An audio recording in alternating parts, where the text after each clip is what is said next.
The transmedia artist, to be honest, when I first got a Macintosh, after working several years with professional video equipment and even shooting some video, I did some, I don't know if you've ever heard of the clothing company Esprit but Esprit, there is a television channel called Lifetime Television.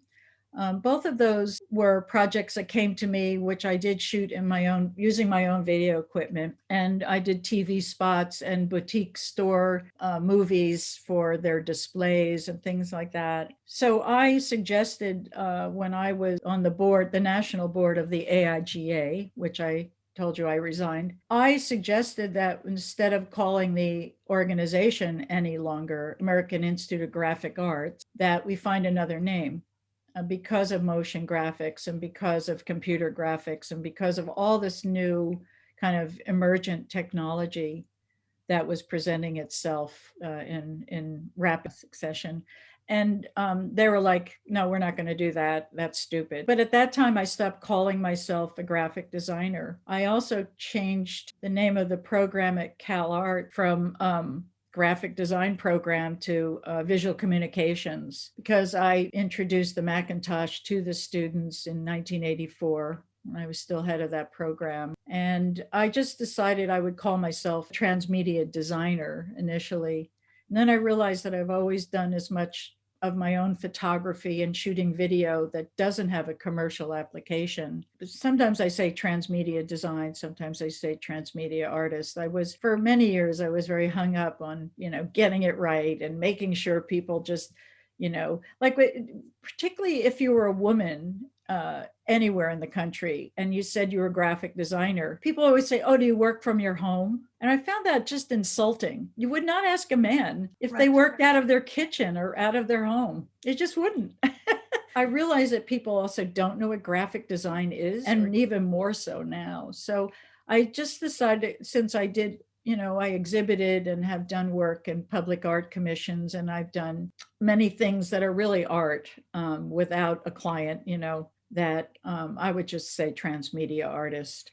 I think the one takeaway from Weingart, first of all, he was the closest in age to the students. So I think he's 8 or 9 years older than me. So when I went there at the age of 21, he was 30 years old. And the other teachers were much older, and they also didn't speak English, except for Hoffman, but he didn't like to speak so much anyway.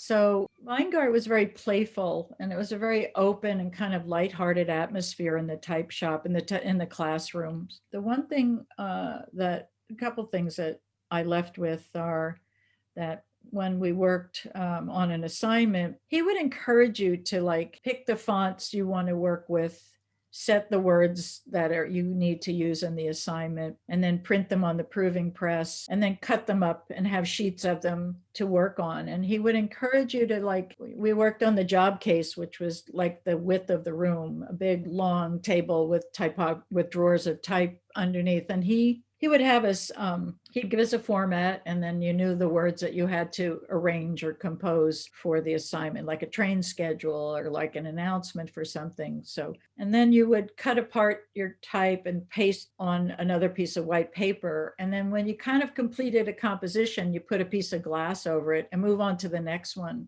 And so sometimes we would all be working on about 20 different versions or iterations of one assignment. And the nice thing, it just like, it was almost trying to keep up with how fast your mind or your creative flow is, which is you work on something, get an idea of how to do it, and then immediately, oh, I've got another idea. Then you move to the next one and to the next one and the next one. And then you would go and review kind of 20 different versions, or I mean, not everybody had so many, but I had a lot of ideas. And then you would talk about more, okay, which one is more appropriate? Because they're all fine. They all have all the information you need for this announcement or for this schedule or for this cover of something. But which one kind of is the strongest communicative version? And then that one, you would then go on and tape down your type on the white piece of paper. And then you would go on and compose it just like you want it to print it on the final version. So two things, he was very playful and encouraged us to kind of move quickly and not labor over one version of an assignment. And also there was a lot of levity in the class. There was, people could talk and there was laughter, and he was always really funny. And I sometimes unintentionally, he had many things. And I know he knew he was in on the joke, and he liked that he would say these words, or he would just say bad English, something in bad English. And it was just for effect, because he would get us all to laugh. So kind of playfulness and working very quickly on a number of different iterations before you get stuck detailing one, because a lot of garbage comes out of your head when you first start working on an assignment too. Hoffman was complete opposite. He In the whole time I was a student there, he never spoke to me once. And you could hear a pin drop in the class. And, keep in mind, you guys always have earbuds, and you got like so much stimulus, and you got social media going on and all this. And at that time in the 70s, we didn't even have Walkmans, which were, you could listen to music. It was just very quiet. Yeah, Hoffman was very few words, but I really learned to kind of not teach myself and kind of just keep looking. I guess I call it, learning how to see. I had to write a little short piece in a book that came out about Armin Hoffman just like 2 months ago. And I wrote in there that Hoffman was my first experience of Zen, because it has you kind of look within instead of look outside, for the information. I mean, he'd give an assignment, and then he would kind of come around and look at what you were doing, but rarely said anything, and never said anything to me while I was in the class. So I bought one in 1984 when they first came out. And I bought it like it was a toy, thinking, oh, this would be fun, and I had no idea what I had purchased. So what I liked about it was that everything was very low resolution, and there wasn't any aesthetic already developed, which is pretty liberating, because, none of the male dominated graphic designers in the world, particularly in the US and in New York, had any interest in video or any interest in a computer. And so it gave me a quick jump, a head start on working in this medium. And what I found is that there were things that I really liked about it that weren't available for other tools. And I also liked that instead of having to pay $700 an hour to use a paint box to make something, I had this little $3,000 little beige box on my desk. And I just started making things with that. And over time, on some projects, I realized that the more profound tool was the Macintosh over the paint boxes, because the paint boxes were very limited. And I mean, it had to be a certain resolution, and it was always video resolution. It had to be, there were just so many things that weren't workable necessarily as a designer. And so over time, as the Macintosh developed, I really felt how profoundly useful it was. It wasn't only a tool, but it was a kind of a creative alliance that was, and bond that was formed between me and that. So, some of my projects that, as early as 1986 got quite a bit of notoriety. A lot of these, I just mentioned, these elderly men in New York, which is where the predominant, main, important design community was. Basically, they just said, that this was the death of typography, this was the death of graphic design, and that they thought it was stupid what I was doing. They just couldn't tolerate it. So I got a lot of backlash, stupid stuff coming my way from that community.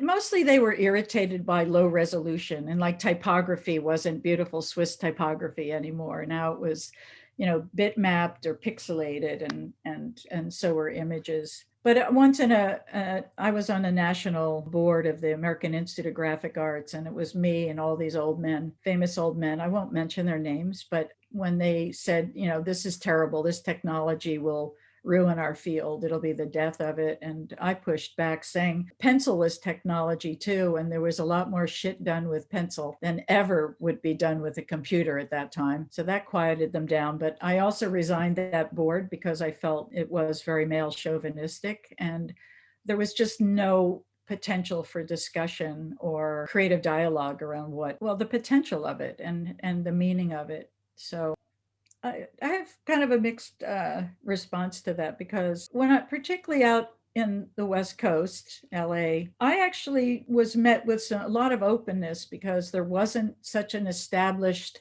kind of international or Swiss style typography or graphics or illustrative. I mean, it was pretty open territory, which was a disadvantage too, because I had to educate a lot of clients in why I would, take paragraphs of copywriting and reduce it down to two sentences, to simplify that or distill a message, verbal message. Yeah, so I was met with some openness, and people say I'd rather work with a 35-year-old woman and learn something from her than some older guy that is already here. But on the other hand, what impeded progress for me was that certain clients, if they were younger, men, and it was, I don't think I ever had a female client when I first came out here. Everything was going well until they asked me out for dinner. And when I wouldn't go out to dinner, then suddenly the project would just be canceled. I can say that happened a lot. I got hit on a lot. And sometimes I also wouldn't get paid the fee that I was deserving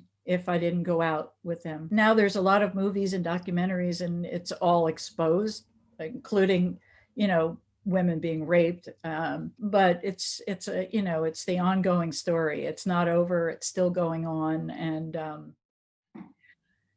my attitude was, what I recognize the signs faster. I'm clear. And when I first work on with a client, I don't really say, I won't go out to dinner with you, but somehow there's always boundaries set. I've always just, decided to take a high road and just say, that's unfortunate that they are like that. And, I don't know when they'll learn the lesson. For me, it's just like, keeping my integrity and knowing what I was about, what I was there to do, what I love to do, and what I could provide as a professional. Yeah, it's hard for me to figure out how to capture how different things were, to keep addressing these issues about being female. I mean, I think the high road on that, or in anything, is just make sure you're doing what you love to do. It'll guide you, and keep your integrity, that, you feel when something's right or wrong, you feel it.